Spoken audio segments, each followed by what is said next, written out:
Manchester, it's the best city in the world.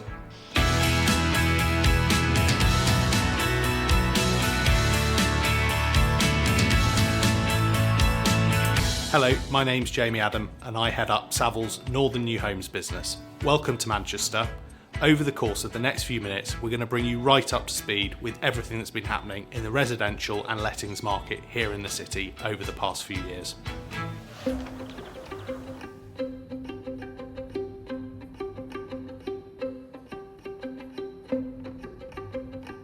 Landlords choose to invest in Manchester because it's a world-class destination for investors, homeowners and tenants. It's a city that embraces diversity, opportunity and creativity, and it has the ability to attract and retain the very best of global talent. The things that attracted me to invest in Manchester was ultimately the purchase price and the attractive yields. The market is incredibly busy at the moment. We're seeing between 20 to 30 inquiries per property, and more often than not we're doing same-day deals. Manchester's property market has performed incredibly well over the last 2.5 years, despite the global pandemic. We've seen very significant increases in demand for investment properties, both from a domestic but also from an international audience.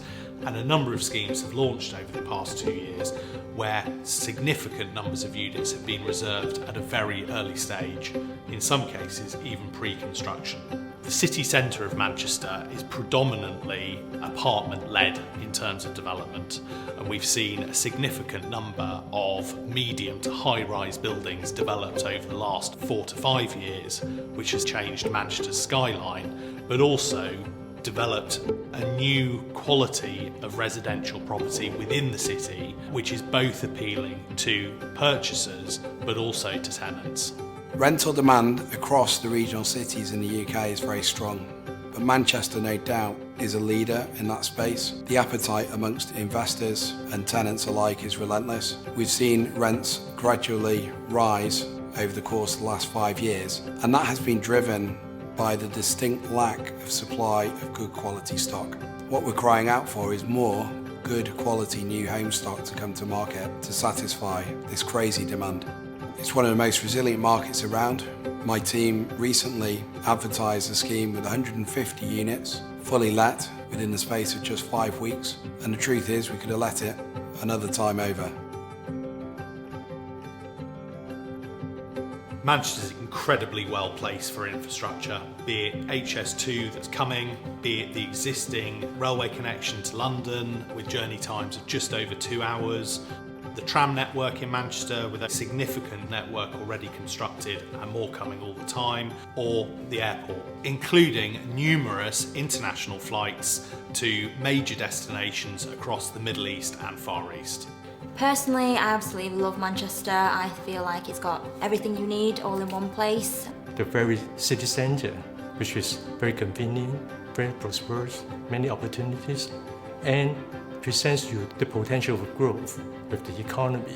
Hong Kong is also a very vibrant city, a financial hub. The life is already modern for many years. So high rises, socializing, crowded people together, that's already the norm. I think Manchester is a very good entry point for that because it's quite familiar. Of course, everybody knows Manchester for two things: football and music. We're lucky enough to have two of the world's leading football clubs based here in the city, Manchester United and Manchester City. And Manchester wouldn't be Manchester without the music.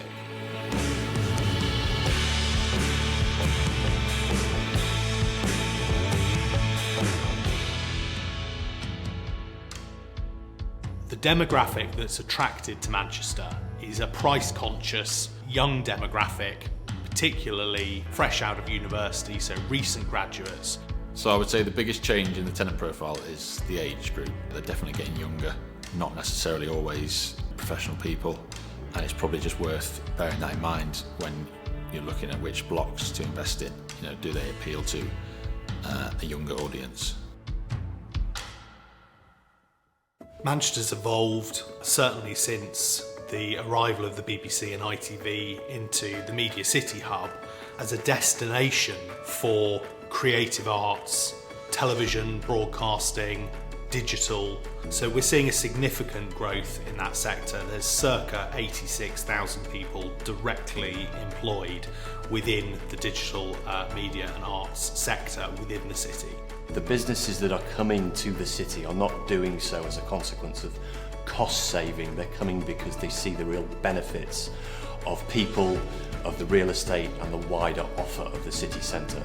Manchester's lucky to be home to some of the largest national and international brands, be they big accountancy firms like PwC and KPMG, to some of the larger banking organisations such as HSBC.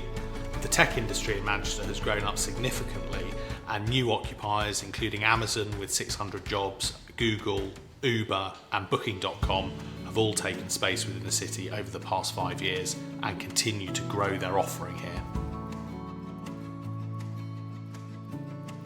Choose your entry point and make sure that you know your target audience. In Manchester you'll see there's a lot of these new high-rise developments that offer more than just a flat. They've all the amenities, almost of a 5-star hotel. And also I would make sure you use a reputable management agent, because it'll save you a lot of headaches along the way. My top pick for investment property in the city right now would be a 2-bedroom, 2-bathroom apartment with a car parking space.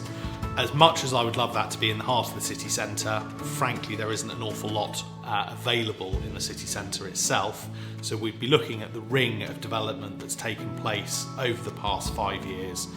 I would probably look either in some of the slightly more established residential locations, alternatively for a longer term investment, some of the new emerging areas. With increasing interest rates globally, investors will be concerned about how that might impact on their property purchase. Our experience has shown that with increasing interest rates comes significant increases in demand for rental property as opposed to those people who are looking to buy. So from a rental perspective at least, interest rate increases can be seen as a positive in the long term. Manchester is expected to see population growth in the city centre approaching 60,000 new residents by 2032. Stock levels remain low across the city. I think the latest figures suggested around 650 properties available. And what I want to do is give you an example of the student market alone. Manchester has 100,000 students. 36,000 of those choose to stay within the region post-graduation. 10,000 of those students actually call the city centre their home. And last year, there were only 5,500 new build properties that came to market. Those figures alone suggest to you that demand is far outstripping supply.